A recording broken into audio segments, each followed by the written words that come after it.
नमस्कार, मैं हूँ सुरुचि और आप सबका स्वागत करती हूँ एक बार फिर से एक ख़ास मुलाकात में। आज हम बात कर रहे हैं बस्तर से और जब बस्तर की बात हो रही है तो बस्तर के जो कलेक्टर साहब हैं चंदन कुमार जी, उनसे मुलाकात तो बनती है। आज हम आए हैं उनके घर बस्तर में, उनसे ख़ास बातचीत करने के लिए। आइए कार्यक्रम की शुरुआत करते हैं। चंदन जी, बहुत-बहुत धन्यवाद। जी, अ नमस्कार आपको सुरुचि जी। आपने दशहरे के बीच में और इतने जी, काम के बीच में भी हमें वक़्त दिया। अ, आप एक इंडियन एडमिनिस्ट्रेटिव सर्विसेज में हैं। अ, किस तरह की शुरुआत रही? क्या बचपन से ही ये सपना था कि सर्विसेज में जाना है? देखिए मैं बचपन से अपने पिताजी को जब देखता था, तो मेरे पिताजी पुलिस डिपार्टमेंट में, बिहार पुलिस में एक सब इंस्पेक्टर के पद पे थे और ज़्यादातर समय जो है हमने उनके साथ बिताए और वो हमारे आदर्श थे। लेकिन उनके आदर्श जो होते थे, वो जिस ज़िले में रहते थे, वहाँ के जो प्रशासनिक अधिकारी होते थे, चाहे वो वहाँ के डिस्ट्रिक्ट मजिस्ट्रेट हो या एसपी हों, वो रहते थे।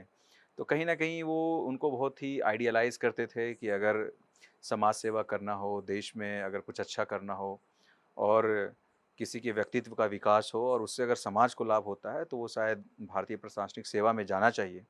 और कहीं न कहीं मेरे मन में जो भारतीय प्रशासनिक सेवा में आने का बीज बोया, तो ये कहीं न कहीं मेरे पिताजी की इच्छा थी, चाहत थी। और जैसे-जैसे फिर जब मैं आगे बढ़ा, तो मैंने अपने जीवन में यह भी पाया कि समाज में जो सबसे ज़्यादा बदलाव लाने की क्षमता रखते हैं और अगर वो कोई सेवा है, तो वो भारतीय प्रशासनिक सेवा है। दूसरे लोग भी बदलाव ला सकते हैं, चाहे वो कोई उद्योगपति हैं या कोई बहुत बड़े बिज़नेसमैन हैं। लेकिन हमारे पास ना तो उतना कोई फ़ाइनेंशियल बैकग्राउंड था, ना तो उस तरह की कोई हमारे पास में जानकारी थी।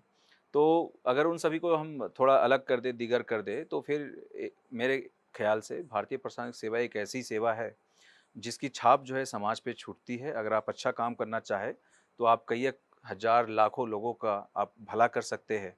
आपके एक निर्णय से कई सारे लोगों के जीवन बदल जाते हैं। तो कहीं न कहीं ये सब चीज़ें over a period of time मैंने देखा और उसको एहसास भी किया। इसीलिए मैंने निर्णय किया कि भारतीय प्रशासनिक सेवा में आना चाहिए। आपने कहा कि आपके फ़ादर ने आपको इंस्पायर किया और उसके बाद आप आए। पढ़ाई कितनी कठिन होती है?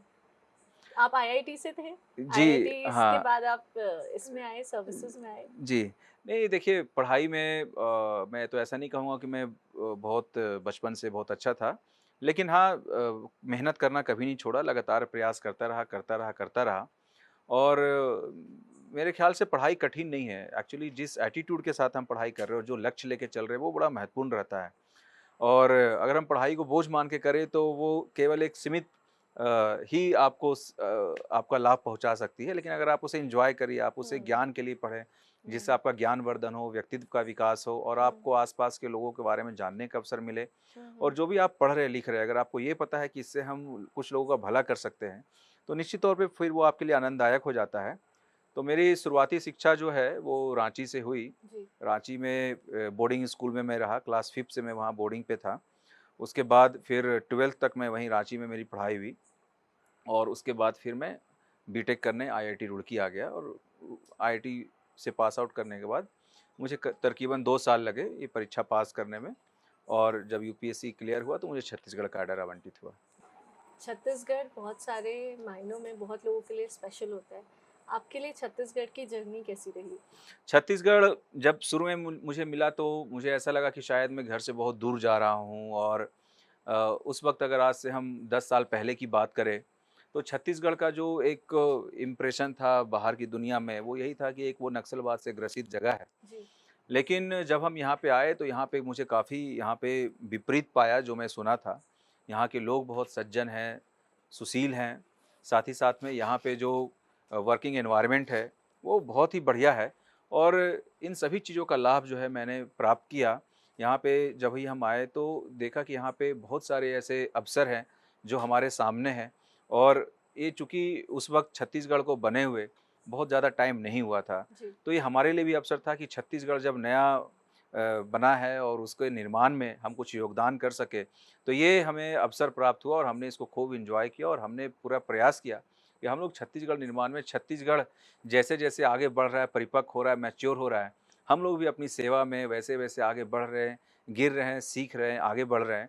तो शायद जो सफ़र छत्तीसगढ़ का है, जी, शायद उससे हमारा सफ़र बहुत अलग नहीं है। जी, तो हम लोग ना केवल यहाँ पे कुछ-कुछ चीज़ों से लड़ रहे हैं, बल्कि हम लोग व्यक्तिगत जीवन में भी देखें तो जो संघर्ष आते हैं, ठीक वैसा ही संघर्ष राज्य को भी फेस करना पड़ता है। तो हम तो अपना सफ़र को देखते हैं कि दोनों एक समानांतर एक रूप से चले जा रहे हैं। तो कहीं न कहीं छत्तीसगढ़ महतारी का हमारे ऊपर आशीर्वाद है और हम हमेशा ये प्रयास करते हैं कि हम भी अपना कुछ योगदान जो है छत्तीसगढ़ महतारी को कर सकें, जिससे यहाँ पे आने वाली पीढ़ी को जो आज हम लोग कुछ परेशानियाँ झेल रहे हैं, वो उनको ना झेलना पड़े। जी। आपने कहा 2011 में जी, आपका सफ़र छत्तीसगढ़ के साथ जी, शुरू हुआ था। पहली पोस्टिंग आपकी बिलासपुर में रही, जी, अ, और उसके बाद फिर आप सुकमा जैसी जगह पर आए। जी, जी। आपको थोड़ा लगा नहीं कि नक्सलिज़्म या फिर इस क्षेत्र में आप जा रहे हैं तो किस तरह से रहेंगी चीज़ें? देखिए, मेरा प्रोबेशन जो है वो बिलासपुर ज़िले में रहा और 2012 की ये बात है जब मैं अकेडमी से आया था। तो मन में तो कई सारी शंकाएँ थी और वो एक पहले से जो एक प्रीडिस्पोज़िशन रहता है कि पता नहीं छत्तीसगढ़ कैसा होगा, वहाँ पे लोग कैसे होंगे, वहाँ पे राजनीतिक परिदृश्य कैसा होगा, हमारे साथ कैसे लोग क्या हमें स्वीकार करेंगे या नहीं करेंगे। बहुत तरह के ऐसे प्रश्न होते हैं, लेकिन जैसा मैंने बताया कि जब हम यहाँ पे आए तो लोगों ने पूरी खुली वहाँ से हमें स्वीकार किया यहाँ पे। और जब हम पहली जो मेरी पोस्टिंग थी वो बस्तर में रही, बस्तर के बाद फिर मैं कांकेर गया, उत्तर बस्तर कांकेर, उसके बाद कुछ दिनों के लिए राजनांदगांव में रहा, फिर सुकमा, फिर कांकेर और अब बस्तर। तो ज़्यादातर समय मेरा बस्तर संभाग में ही बीता है और मैं यह पूरे दावे के साथ कह सकता हूँ कि पूरे राज्य में जो कार्य करने का सबसे अच्छा वातावरण है, वो बस्तर में है। जी। एक तो यहाँ पे आपके सामने चुनौतियाँ भी हैं, हुँ, तो उसको हल करने के लिए आपके पास संसाधन भी हैं। यहाँ पर राजनीतिक जो इंटरफेरेंस कह सकते हैं वो ना के बराबर है और लोगों का जो सहयोग मिलता है, समाज का जो सहयोग मिलता है, जनप्रतिनिधियों का जो सहयोग है, वो कहीं न कहीं मुझे ऐसा लगता है कि जो मैदानी क्षेत्र होते हैं उससे परस्पर यहाँ कई ज़्यादा अच्छा हमें सहयोग जो है प्राप्त होता है और यही कारण है कि विकास के किसी भी मापदंड में जिस रफ्तार से बस्तर आगे बढ़ रहा है उस रफ्तार से मेरे ख्याल से अन्य कोई भी जिला जो है इतनी रफ्तार से नहीं बढ़ रहा है। और रही बात सुकमा की, तो हाँ, जी सुकमा हाँ, एक चुनौतीपूर्ण जगह थी। हाँ। वहाँ पर एक बहुत बड़ा एरिया था जो हमारी पहुँच के बाहर था, बहुत हुँ, हुँ, सारे स्कूल बंद थे, अस्पताल नहीं थे हुँ, हुँ, और लगातार जिन भी कलेक्टर्स वहाँ पे बने हुँ। 2012 के बाद में, तो उन लोग सभी ने वहाँ पे अच्छा काम किया, अच्छा प्रयास किया, सभी ने हृदय से काम किया।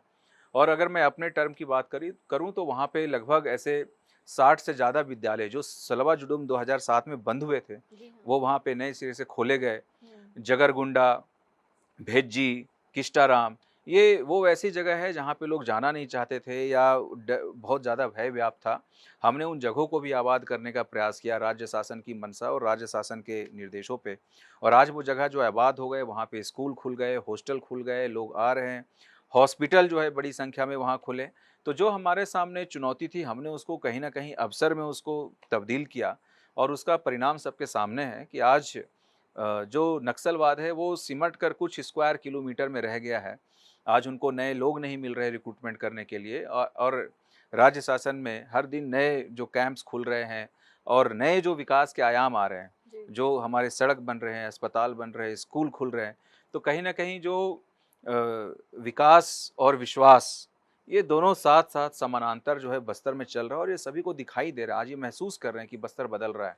अभी भी कई बार ऐसा होता है जब हम दिल्ली में होते हैं, जब हम फ्लाइट ले रहे होते हैं और किसी को बताते हैं कि हम छत्तीसगढ़ से हैं, तो सबसे पहले कहते हैं, अच्छा वही जगह जहाँ पे तो नक्सलाइट है। बिल्कुल, ये है। और अब मुझे ऐसा लगता है पिछले 3-4 सालों में की बात अगर हम करें तो बहुत ज़्यादा इवोल्यूशन आया है।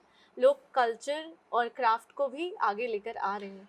तो डेफ़िनेटली जो आप बात कह रहे हैं कि बस्तर बदल रहा हाँ। है और लोगों की धीरे-धीरे और सोच लोग इसे बदल रही एहसास है। कर रहे हैं, देख रहे हैं। ये हाँ, हम बोल नहीं रहे, जितना हम हाँ। बोल रहे हैं उससे ज़्यादा लोग एहसास कर रहे हैं, महसूस कर रहे हैं।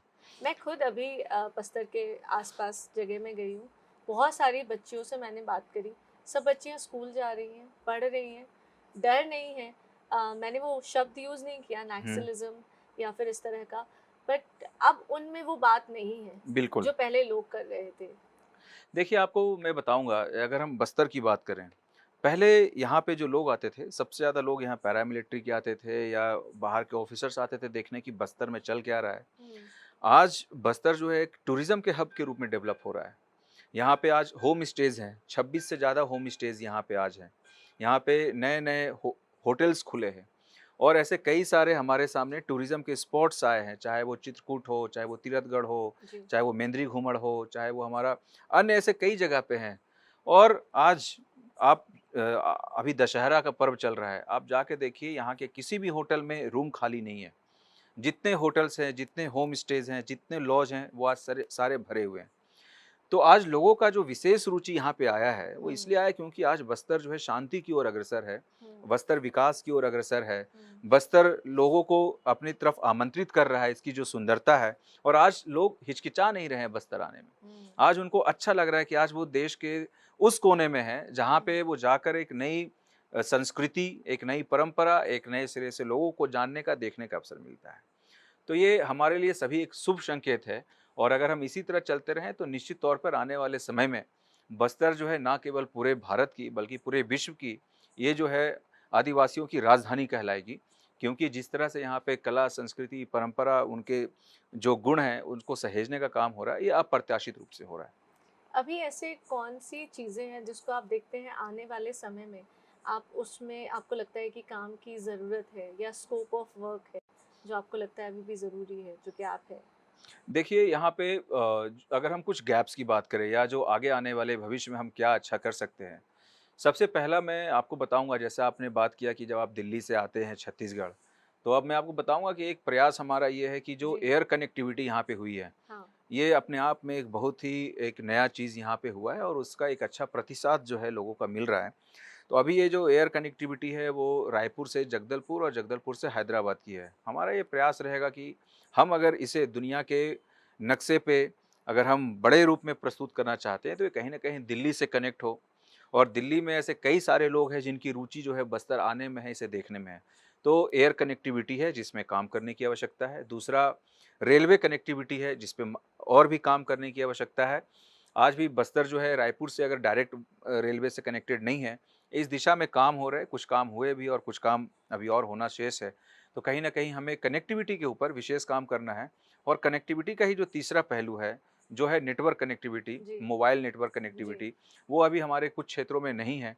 तो उसे हम कितना जल्दी हम अपने लोगों तक पहुँचा सकते हैं कि ताकि लोगों के पास में नेटवर्क अवेलेबल हो। आज जो एक बहुत बड़ा रिवॉल्यूशन हो रहा है, जैसा हम लोग पहले कहते थे कि पहले लोगों के पास केवल एक ही आइडियोलॉजी होती थी, हाँ, नक्सल आइडियोलॉजी क्योंकि उनके हाँ। पास विकल्प में के रूप में क्या ऑल्टरनेटिव आइडियोलॉजी है उनके आइडियाज़ पास नहीं नहीं थे। थे। यस, जी हाँ। उनके पास अल्टरनेटिव आइडियाज़ नहीं थे। हुँ, आज जब मोबाइल का युग आ गया, तो हुँ, आज वो गूगल सर्च कर पा रहे हैं, आज वो यूट्यूब देख पा रहे हैं, आज वो ये देख पा रहे हैं कि सरकार की कौन-सी योजनाएँ आई हैं, हुँ। कौन से सरकार में कौन-सी नौकरियाँ निकली हैं। बेसिकली उनको कोई भटका नहीं सकता। यस, आजकल वो ज़्यादा जागरूक हो रहे हैं और हम जाके उन्हें जागरूक नहीं बना रहे हैं। कनेक्टिविटी, हुँ, अगर हम उन्हें रोड कनेक्टिविटी दें, मोबाइल कनेक्टिविटी दें, रेलवे कनेक्टिविटी दें, एयर कनेक्टिविटी दें, तो एक बार अगर व्यक्ति सभी रूप से अगर वो कनेक्टेड है, फिर मैं उसे ये नहीं कहूँगा कि नक्सलिज़्म बुरा है, अच्छा है, हम अच्छे हैं या नक्सल बुरे हैं या नक्सल अच्छे हैं, हम बुरे हैं। हुँ, फिर हम उन्हें ये कह सकते हैं कि देखो अब आपके सामने सभी पहलू खुले हुए हैं। अब आप चॉइस कर लो कि आपको किसकी तरफ रहना है।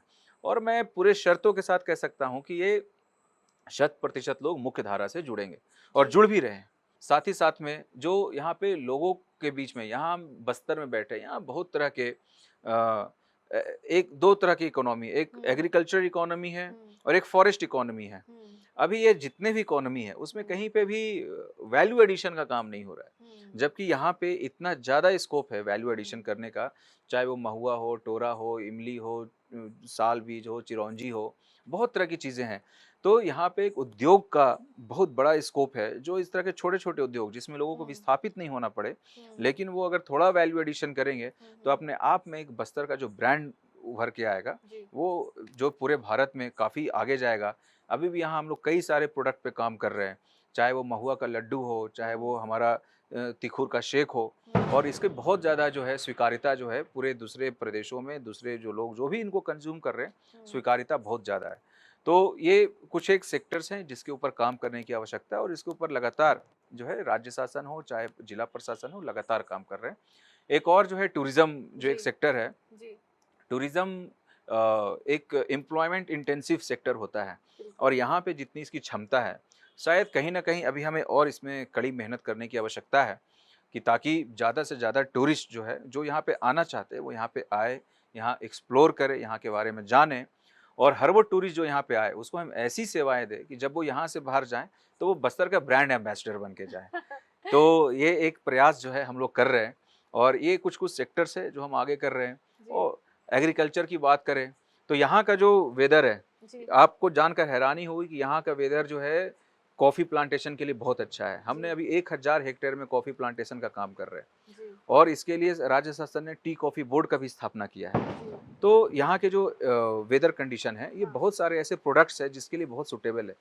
चाहे वो आपका ऑयल पाम हो, हाँ, चाहे वो आपका कॉफ़ी हो, हुँ, चाहे वो अन्य आपके फ्रूट बेयरिंग जो प्लांटेशंस होते हैं, प्लांटेशन होते हैं। उनका बहुत ज़्यादा पोटेंशियल है यहाँ पे, क्योंकि यहाँ का लैंडस्केप वैसा है, यहाँ का वेदर है। देखिए अभी हम बैठे हुए थे, आधा घंटा पहले इतनी गर्मी थी, और अभी देखिए जी, क्या बारिश हो रही है। बहुत तेज़ बारिश हो रही है। आपको लगेगा नहीं कि आप छत्तीसगढ़ में हैं, आपको जी, ऐसा लगेगा कि आप किसी हिल स्टेशन पे हैं। तो यहाँ पे क्षमता, यहाँ की जो क्षमता है, पोटेंशियल है, बहुत ज़्यादा है। ज़रूरत है कि हम लोग इसको सभी लोगों की मदद से, जी, जनप्रतिनिधियों की मदद से, समाज को जोड़कर इसको हम किस तरह से इसका सकारात्मक रूप से दोहन करें, जी, कि ताकि लोगों को लाइवलीहुड मिले और वो परस्पर आगे उत्तरोत्तर वृद्धि करें। यही अभी हमारा प्रयास है। जी। अ, आपने बहुत सारी बातें बताई बस्तर में क्या ज़रूरत है, क्या हो रहा है, कैसे हम उसका फ्यूचर देख रहे हैं। कौन-सी ऐसी बातें पर्सनली आपको लगता है कि लाइफ में इम्पोर्टेंट है व्हिच कीप्स यू गोइंग और जिसमें एक विज़न की क्लैरिटी मिलती है? हमें देखिए, जब भी ऐसा होता है, हम लोग हर दिन कुछ ना कुछ काम करते हैं, कुछ लोगों को उसमें हम लोग जीवन परिवर्तन होता रहता है। और हम कितना भी काम करें, हुँ, कितना भी कड़ी मेहनत करें, हुँ, कितना भी सोचे हम अपना काम पूरा कर ले, हुँ, लेकिन जो हर दिन काम करने के बाद आते हैं, तो मेरे मन में लगता है कि शायद अगर हम कुछ और काम करते, तो हुँ, 100 लोग, 50 लोग को और भला हो सकता था। हुँ, और ये जो कभी ना पूर्ति होने वाली लक्ष्य है ना, वो हम लोग को हाँ, हमेशा आगे की ओर खींचते रहती है। बिल्कुल। ये ठीक उसी की तरह है कि जैसे किसी आदमी के आगे आप खाना रख दिए हो, आदमी जैसे-जैसे आगे बढ़ रहा है, वो खाना भी आगे-आगे बढ़ रहा है, तो वो कभी उसको मिलता नहीं है। लेकिन हमें संतोष की प्राप्ति तो होती है, हम जब हम किसी के लिए हाँ, भला करते हैं, अच्छा करते हैं। लेकिन मन में एक ये भी विचार आता है कि ना जाने ऐसे कितने लोग होंगे जो इससे वंचित होंगे। ये हुँ, तो वो लोग थे जहाँ मैं पहुँच पाया, या वो लोग मुझ तक आ पाए। हुँ, ऐसे कितने लोग होंगे समाज में जहाँ तक या तो मैं नहीं पहुँच पा रहा हूँ, या वो हम तक नहीं पहुँच पा रहे हैं। और यही जो चीज़ है जो हमें कहीं न कहीं हमेशा पुश करते रहती है। तो जब हम किसी से बात करते हैं जो सर्विसेज में होते जी, हैं उनके पास तो एक सेट ऑफ चीज़ें होती हैं लाइफ में कि मुझे इस जगह पर हूँ मैं, मेरी ये ड्यूटी है, मेरे ये प्रोटोकॉल्स हैं और हम कई बार बहुत सारी और भी काम कर लेते हैं। जी, बट कई ऐसे भी प्रोफेशंस होते हैं जिनके पास ये प्रोटोकॉल्स, ये सारी एक्सेस नहीं होती। जी।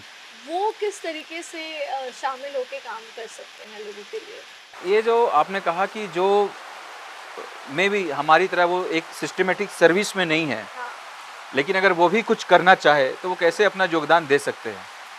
मैं आपको बताऊँगा कि अपने समाज में योगदान जो दे रहे हैं ना, आप उनको एक बार स्कैन करिए, चाहे वो किसी न्यूज़पेपर में, मैगज़ीन्स में, तो आपको पता चलेगा कि वो किसी सर्विस से नहीं है, किसी एनजीओ से नहीं है, वो खुद करना चाहते हैं। ये तो स्वप्रेरणा की एक चीज़ रहती है कि अगर आप करना चाहो, तो आपको मार्ग खुद ब खुद दिख जाएँगे। जैसे मैंने कई सारे लोगों को देखा है, सर्विस में उन्होंने कितना काम किया वो किसी को नहीं पता। लेकिन एक बार सर्विस के बाहर चले जाते हैं, तो वो लोग जो सेवा की भावना होती है ना, वो उसको परस्पर आगे कहीं न कहीं वो मार्ग प्रशस्त कर देती है। मैंने तो ये सवाल आपसे एक रीज़न से पूछा। अभी क्या होता है, बहुत सारा जो यूथ है या बहुत सारे जो पेरेंट्स हैं, वो कहीं न कहीं अपने बच्चों को कहते हैं कि आईएएस बन जाओ, आईपीएस बन जाओ, आईएफएस बन जाओ, बिल्कुल, ट्राई फॉर द हाँ। सरकारी नौकरी करो। हुँ, तो मैं चाहती हूँ कि आपके माध्यम से, क्योंकि आप खुद एक जी। आईएएस हैं, अगर आप बताएँ कि सिर्फ़ यही दिशा नहीं है, इसके भी ऑल्टरनेटिव्स हैं काम करने के। और देखिए, ज़रूरी नहीं है कि आप सर्विसेज़ में हैं तभी आप मुझे ऐसा लगता है कि एज़ लॉन्ग एज़ हाँ, आप सेवा भावना रखते हो, जी, तो ज़रूरी नहीं है कि आपको एक आईएएस, आईपीएस बनने की आवश्यकता है। हुँ, जो आईएएस, आईपीएस नहीं है, हुँ, उन्होंने समाज में हमसे कहीं ज़्यादा गुना योगदान दिया है। हुँ, और जो हमारे बच्चे हैं या बच्चियां हैं जो स्कूल में हैं, कॉलेज में हैं, कभी भी उन्हें ये नहीं बोलना चाहिए कि आप आईएएस बनो, आईपीएस या बनो। सरकारी हमें उनको ऑफिसर। ये उतना लैटिट्यूड ऑफ एक्सेप्टेंस होना चाहिए राइट। कि आप वो काम करो जिसमें आपकी रुचि हो। अगर आपको ऐसा लगता है कि आपको माउंटेनियरिंग करना है, फिर आप माउंटेनियरिंग करो। आप उसमें भी देश की सेवा करोगे, आप जाओगे, देश को रिप्रेजेंट करोगे।